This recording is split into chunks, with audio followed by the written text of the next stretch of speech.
कहानी एक गोस्ती मेजदी लिखे, मेजदी का कहानी होने क्या वाला है ना, चलना इटली, इटली से पहले एक करेक्टर है। देखो होता क्या है, जैसे अभी क्या हुआ कि नेपोलियन हारा, हारने के बाद कौन आ रहा है, कंजर्वेटिव्स, मतलब कौन आया है, राजा। तो अब पता है कि इटली में एक क्रांतिकारी था, गोस्पी मेजदी, इसका खूब नाम है चैप्टर में। इस इंसान ने क्या किया, 1807 में जेनेवा में जन्म लिया। जन्म लेने के कुछ साल के बाद जब ये 22-23 साल का होता है, तो ये क्या करता है, एक सीक्रेट सोसाइटी, कैरबुनरी एक जगह है, वहां पे सीक्रेट सोसाइटी का मेंबर बन गया। 24 साल का होता है तो इसको जेल भेज दिया गया। गया एक लिगोरिया जगह है इटली के पास, वहां रिवोल्यूशन चालू कर दिया। रिवोल्यूशन क्या, राजा के अगेंस्ट लोग को भड़काना चालू कर दिया। फिर उसके बाद भी नहीं माना ये इंसान, चला गया 2 सोसाइटी बना दिया छुपा के। यहां से होता है, भगत सिंह इंडिया में कैरेक्टर सुने हो, लाल बाल पाल, उस तरह का कैरेक्टर का इंसान था ये इटली के लिए। इस कैरेक्टर के बारे में ज्यादा डिटेल क्यों पढ़ना है, क्योंकि जब तुम दिखेंगे ना इटली का यूनिफिकेशन, इसका नाम लेना है। इसे 2 सोसाइटी बनाया पूरे यूरोप में छिपा के। एक बनाया यंग इटली, यंग नाम देख सकते, यंग में क्या है, अपने 24-25 साल का है, यंग लोग को ब्लड में जोड़ लिया। अच्छा आ गया मार्सेल से एक जगह है जो बोर्ड एग्जाम पूछेगा, वहां पे एक सोसाइटी बना यंग इटली, इटली का जितना लगाओ हम लोग चलेंगे क्रांतिकारी बनने। फिर उतना से खुश नहीं, फिर यूरोप को लोग बुलाओ, एक अगला सोसाइटी यूरोप के लिए, यंग यूरोप, बर्न एक जगह आओ, वहां बनेंगे यूरोप का सोसाइटी। मतलब पूरे यूरोप के लोग के दिमाग में बैठा दिया कि राजा को हटाओ, लिबरल को लाओ, मतलब ऐसा सरकार बनाओ जो सबके लिए होगा। अभी जब आइडिया ला रहा था दुनिया में इटली यूरोप में, तो कुछ लोग इससे दिक्कत होगा। अभी कौन नेता था जो याद किए थे, तो Duke Metternich, Duke Metternich chancellor था ऑस्ट्रिया का, जो क्या चाहता था, कौन स्टैब्लिश हो, राजा। आइए आदमी राजा के अगेंस्ट भड़का रहा है, तो इसी बात को लेकर किताब में पढ़ना है। ड्यूक मैटरनिक ने स्टेटमेंट दे दिया अपना कि ये जो है ना मेजनी, ये दुनिया में सबसे खतरनाक इंसान है, डेंजरस फॉर द, मतलब ये यूरोप के लिए, क्योंकि यूरोप के लोगों को एक अलग आइडिया दे रहा है। चलो हम स्वतंत्रता की तरफ जाते हैं, ये कहानी पढ़ना है, जरा लिखना है। एग्जाम में डायरेक्ट सवाल आएगा बोर्ड एग्जाम में, इस आदमी के बारे में देखो, इस इंसान ने क्या किया है। ये सवाल भी काफी पूछता है, 2 सोसाइटी बताओ जो यूरोप में बना है, कहां बना है, किसने बनाया है। गोस्पी मेजदी, ये आदमी का नाम है भाई, नाम ऐसा। ये इटली का इंसान है, इटली में काम करता है। मेरा कुछ बायोडाटा लिख रहा है, एनसीईआरटी में दिया भी है। 1807 में बॉर्न हुआ है,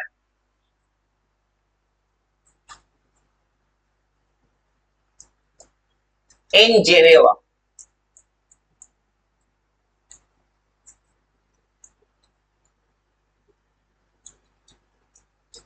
मतलब जेनेवा जगह है, वहां बर्न किया इसने। स्पेलिंग गलत है सर, जी सही है, स्पेलिंग से लोग आई क्या किया, बन गया मेंबर ऑफ सेक्रेट सोसाइटी। और सेक्रेट सोसाइटी इसमें क्या होता है, छोटी सी पे जो काम कर रहा है, जैसे हमारे सुभाष चंद्र बोस थे, तुमको पता होगा, चले गए थे हिटलर के पास, हिटलर से लेके चले आए थे सपोर्ट लेके, इंडिया हम लोग खोज रहा है, वो फौज, आजादी फौज बना लिए, उस तरह का इंसान था ये।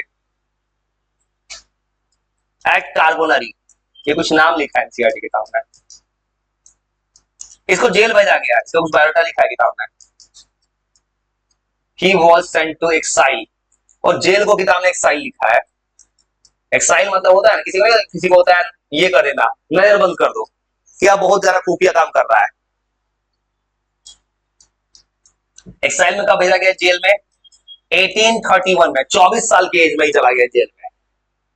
जब क्या कर रहे थे इंसान, रेवोल्यूशन कर रहे थे। लिगोरिया एक जगह का नाम है, अभी जगह कहां पे, इटली में है सब, इसलिए इटली जाना हो।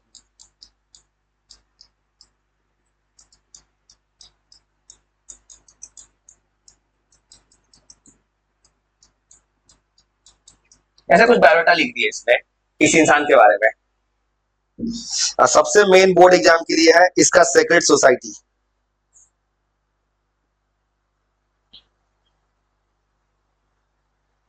और सबसे तो ये सब जो लिखा है मैंने ना, ये जनरल एग्जाम में नहीं पूछता है, चांसेस कम है, एनसीईआरटी लिख दिया मैंने। सबसे फेवरेट चीज वो ये पूछता है इस इंसान के बारे में, सबसे इंपॉर्टेंट ये है, इस इंसान ने जो किया है, 2 सोसाइटी यूरोप में बनाया है, ये बहुत इंपॉर्टेंट है ये line. Secret society in Europe.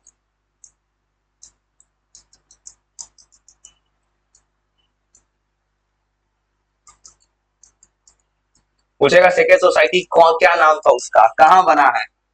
दो सोसाइटी बना है, पहला यंग इटली, जो खासकर इटली के लिए काम करेगा, मार्सेल से एक जगह है वहां बना है। दूसरा यंग यूरोप, बर्न। ये दो चीज बहुत जरूर याद रखना, बहुत पूछता है एमसीक्यूज में, एक या दो नंबर में, ये दो नाम। यंग यूरोप,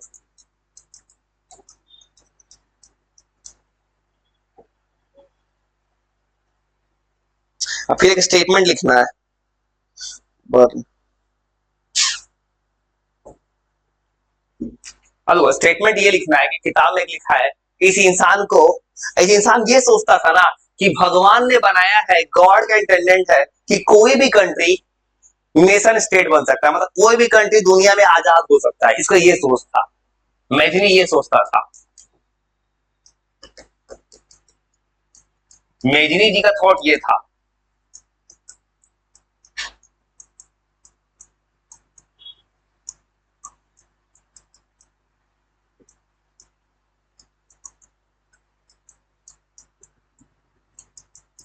मतलब नेशन बिल्डिंग कर सकता है, और नेशन बिल्डिंग जैसे नेशन स्टेट, और नेशन स्टेट स्टार्टिंग में कहां लिखे थे, नेशन स्टेट क्या होता है, कोई देश ऐसा देश बन जाए जिस देश में सब लोगों का कल्चर, सोसाइटी, ड्रेस, लैंग्वेज सब एक जैसा हो। हमारा इंडिया, हमारे इंडिया एक नेशनल स्टेट बन चुका है, और इंडिया में कहानी क्या है कि सब लोग ऑलमोस्ट यूनिफॉर्म है, हमारा नेशनल फ्लैग है, एक ही झंडा है हमारा, एक ही राष्ट्रगान है।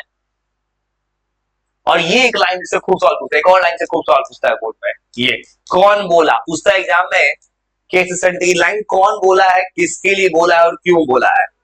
मेजनी, मेजनी के लिए बोला है ड्यूक मेटरनिक।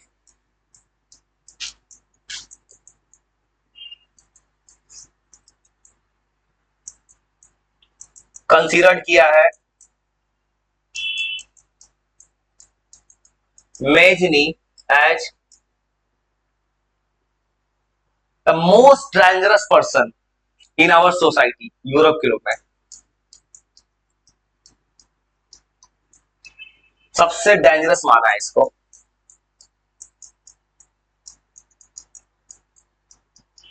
यूरोप के लिए क्यों माना है, इसका एग्जाम पूछा है कौन बोला स्टेटमेंट, मैटरनी ने बोला है मेजनी के लिए, क्यों बोला है जवाब सीधा छुपा है। यूरोप के लिए क्यों खतरा है, क्योंकि यूरोप में क्या कर रहा है, यूरोप के लोग को ज्ञान दे रहा है, चलो आजाद होने, एक राजा को हटाओ। यही सब के बाद एक यूरोप में होता है एक नया रेवोल्यूशन, जुलाई रेवोल्यूशन।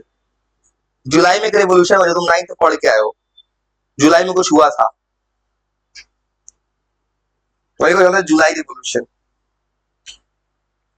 कुछ कहानी था जुलाई के टाइम में क्या हुआ था, 9th में था जुलाई रेवोल्यूशन।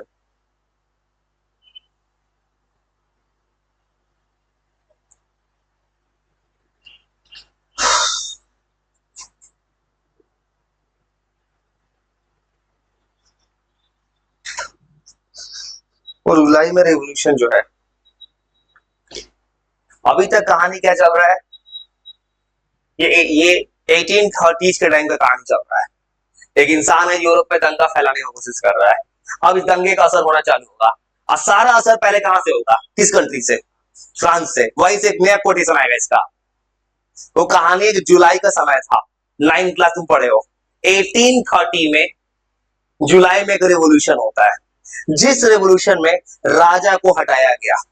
वहां बना है, फ्रांस में पढ़े हो 9th क्लास में, एक बना है कॉन्स्टिट्यूशनल मोनार्की, जिसका हेड बनाया गया है लुइस फिलिपे।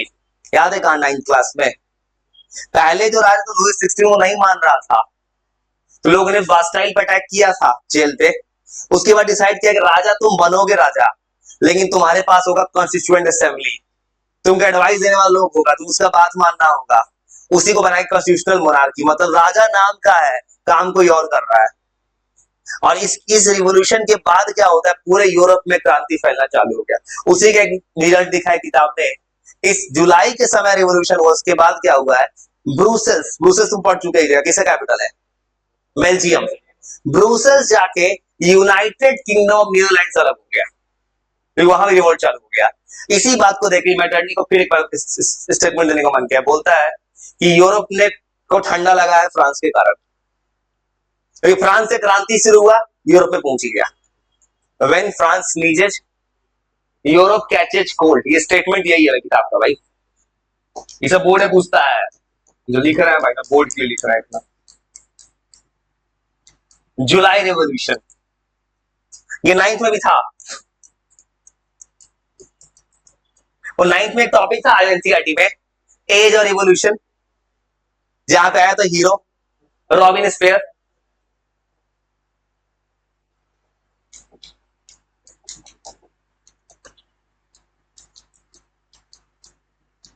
जुलाई, इसका नाम है जुलाई रेवोल्यूशन है, क्योंकि जुलाई में हुआ है। कहानी 1830 का, इन जुलाई 1830 रेवोल्यूशन हुआ है।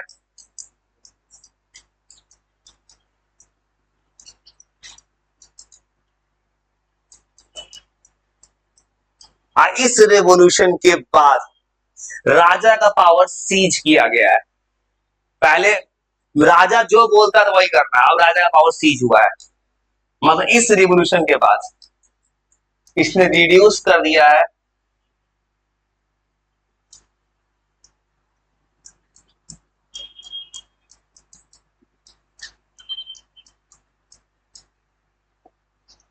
और कहानी क्या चल रहा है, कहानी चल रहा है 1815 तक, जब तक नेपोलियन था तब तक ये नहीं आया था, कंजर्वेटिव नहीं आया था।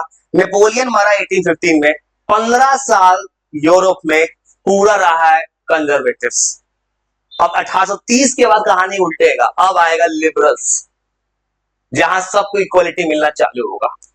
मतलब इस रिवोल्यूशन के बाद क्या होता है ना, कंजर्वेटिव्स का पावर डिक्रीज हो जाता है। मतलब लिबरल्स जो है,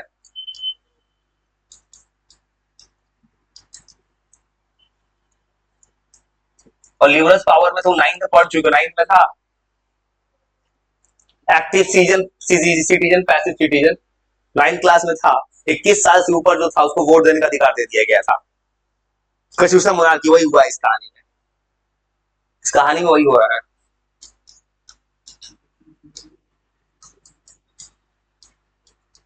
लुइस फिलिपी, इनको बना दिया गया है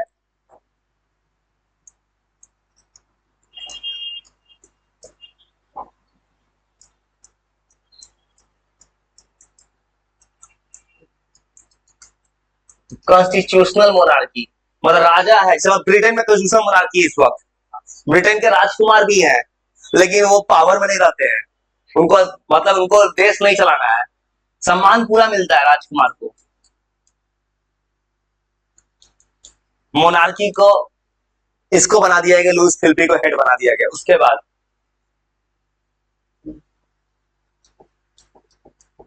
और इस रेवोल्यूशन के बाद एक सबसे जरूरी चीज हुआ है कि ब्रूसेल्स,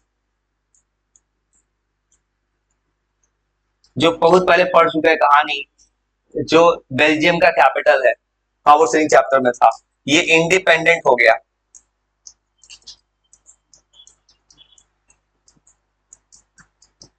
और थोड़ा सा और लिखा करेगा सुनने,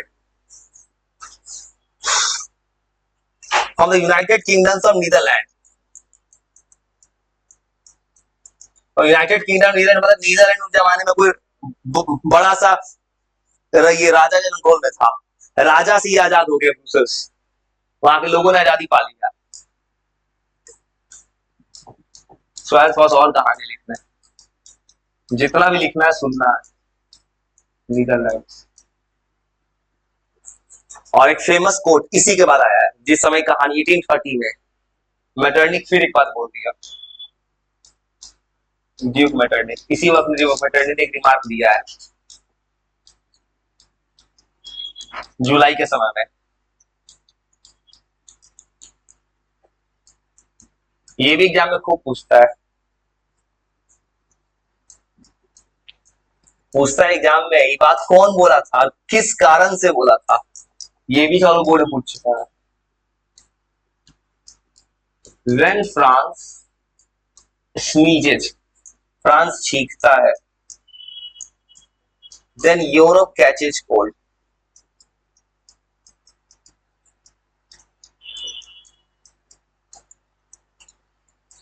और इसका रीजन लिख सकते हो, एग्जाम पूछेगा। रीजन क्या लिखना, क्यों इसने बोला था, क्योंकि सबसे पहला रिवोल्यूशन यूरोप में फ्रांस का देन है।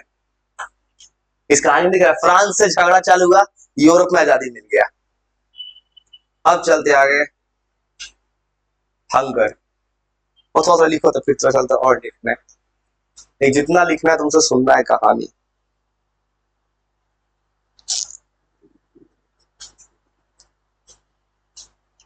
एटीन थर्टीज की कहानी है, जिसे मारपीट चल रहा था, खूब दुनिया में आया था प्रॉब्लम।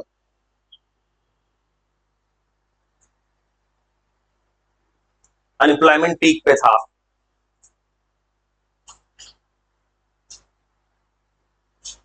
बोली तो फिर एक कहानी सुनाते हैं। एनसीईआरटी किताब में टॉपिक दिया है, हंगर का टॉपिक दिया है, क्या हुआ 1830 के टाइम। एनसीईआरटी किताब का एक टॉपिक है, hunger, hardships and revolt. Hunger, लोग को खाना नहीं मिला, हार्डशिप्स है, एम्प्लॉयमेंट नहीं मिला, रिवॉल्ट है, रिवॉल्ट तो चल ही रहा है। और थोड़ा सा कहानी फिर सुनाते हैं, फिर चलते लिखने।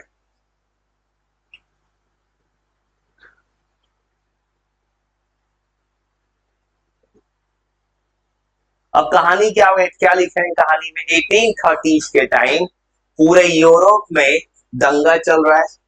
देख, रिवॉल्यूशन चल रहा होगा क्या, इस कारण से अनएम्प्लॉयमेंट बहुत ज्यादा होगा, लोग को काम मिलेगा नहीं, तो लोग कहां भागेगा, गांव का लोग शहर की तरफ, तो शहर ओवर क्राउडेड, प्राइसेस बहुत हाई, वैसे पढ़ चुका फ्रेंच रेवोल्यूशन में। अभी तुम एक रोटी खरीदने जाओ, उसका प्राइस बहुत बढ़ गया। हाँ, ये चीज प्रॉब्लम वहां आना स्टार्ट हो गया। अब एक और दिक्कत, 1830 के टाइम यूरोप में एक देश है इंग्लैंड, इंडस्ट्री लेके चले आया। अब लोग क्या करें, इंडस्ट्री का कमान यूज करने लगा सामान। अब हाथ से तो पहले लेबर का काम कम हो गया, तो श्योर एक जब मशीन काम करेगा किसी काम को, मशीन और अच्छे से करेगा। पहले हैंड वर्क होता था, जैसे एआई आज की दुनिया में आ चुका है आजकल, पहले जमाने का सब लोग का वर्क एआई ले जाएगा। इसको एआई पे कमांड हो तो सब कुछ आता है, सब कुछ एआई पे कमांड करना चाहिए। इसमें मैंने एआई पे पूरा कमांड कर रखा है, इस एआई से मैं कुछ भी कर पाता हूँ, उसको पूरा एडवांस वर्जन जो है। हाँ, और सेम कहानी जा लिख रहे उस वक्त हुआ प्रॉब्लम, ये प्रॉब्लम चालू हो रहा है। और एक और दिक्कत, वहां के जो फार्मर्स लोग रिवोल्ट करता है, और जो ये जो कहानी है, नेपोलियन तो एक अच्छा करके गया था, क्या, फ्यूडल हटाओ। लेकिन उस वक्त क्या हुआ आपस में, इतना ज्यादा, अब जो नेपोलियन मरने के बाद कंजर्वेटिव आया, कंजर्वेटिव ने बाद में क्या किया, फिर इंट्रोड्यूस कर दिया फ्यूडल सिस्टम। मतलब रिवॉल्ट का पूरा एकदम पीक बन गया पूरे यूरोप में। थोड़ा सा और लिखते हैं भाई, एनसीईआरटी का टॉपिक ये है, हंगर, हार्डशिप। कोई किताब पढ़े, किताब में यही लिखा है टॉपिक।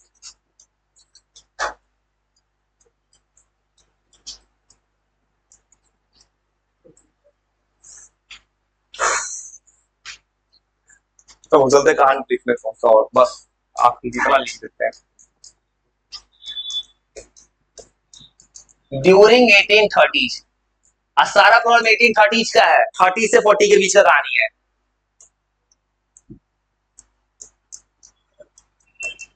अनएम्प्लॉयमेंट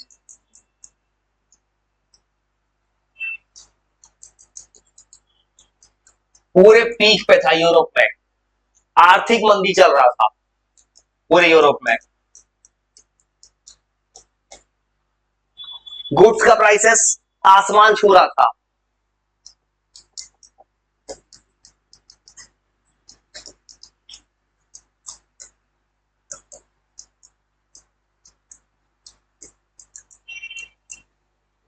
लोगों के पास जॉब नहीं है, चलो शहर चलते हैं, जाके क्या करेंगे, कुछ नहीं, तो वहां पे काम ही नहीं है, तो लोग ये माइग्रेट करना चालू कर दिया। और थोड़ा सा लिख, थोड़ा पता है, थक चुके हो गए, मुझे भी पता है भाई।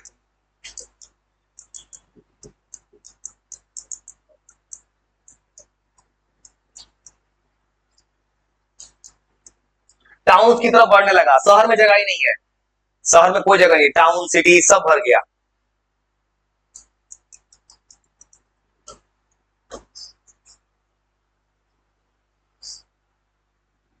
आज भी यही कहानी है। दिल्ली में चले जाओ, मुंबई में चले जाओ, रहने का जगह नहीं है तुम्हारे पास। धारावी में जाकर लोग रहता है, मुंबई में रहते हैं, धारावी में रहते हैं, ये कहानी है।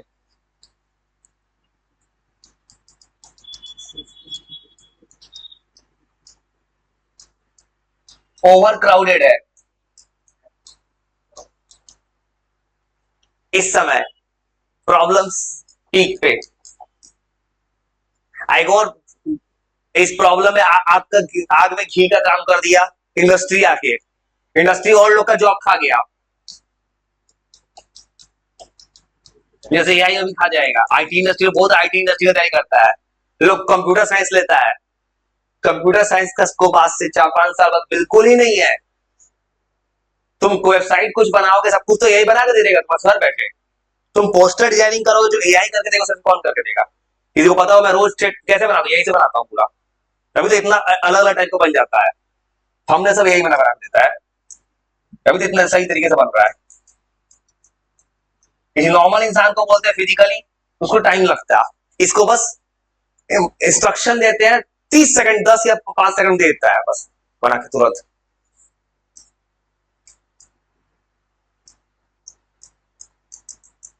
इसलिए कहानी वही है कि तुम किसी भी फील्ड में काम करोगे, अपने आप को अपग्रेडेशन करना होगा, नहीं तो कोई सर्वाइव नहीं कर सकता फ्यूचर में।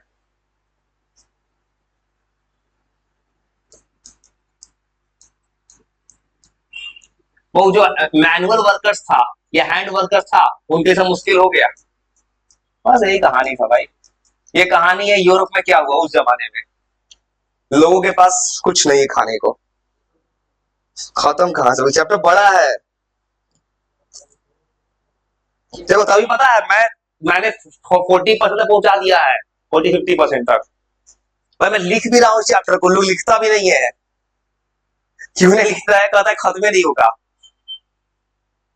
एटलीस्ट 40-50% पहुंचा दिए, ज्यादा ज्यादा 30 से ज्यादा पहुंचा दिया है क्या? ठीक है, कोई दिक्कत है, इतना समझ गए ना? ठीक है, कोई दिक्कत